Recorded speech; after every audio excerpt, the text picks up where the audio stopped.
পাড়া থেকে আমার শ্বশুরে ধরছে, আমরা ডিবি অফিসে গেছি। ডিবি অফিসে তার সাথে সাথে বলতেছে তোমার শ্বশুর এখানে আছে।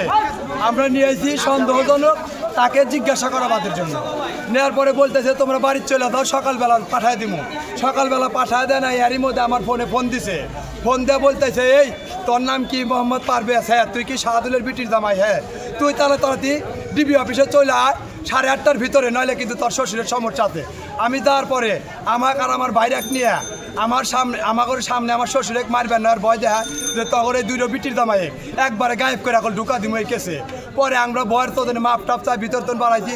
পরে আমার শাশুড়ি, আমার চাচা শ্বশুর এবং আমাকে নিয়ে যায় ভিতরে আমাকে সামনে শ্বশুরে মাইরা এই জবানবন্দিত কইতেছে যে সব কাম করছে, আমার শ্বশুর কিচ্ছুই করে নাই।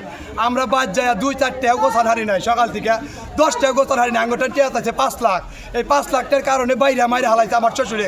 আমার ভাই যদি দোষী করে থাকে তাহলে সালাম দেন, আমাকে দিয়ে দেন।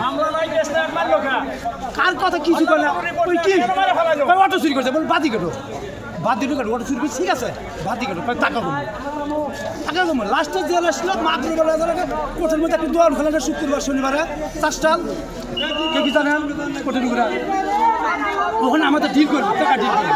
আমি সব করতেছি টাকা ডিল করবো, টাকা চাল আমাদের 5 লাখ।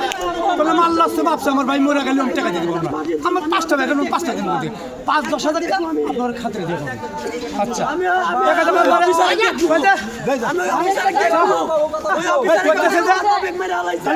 তোর ভাই মরে থাক কিছু করার নাই।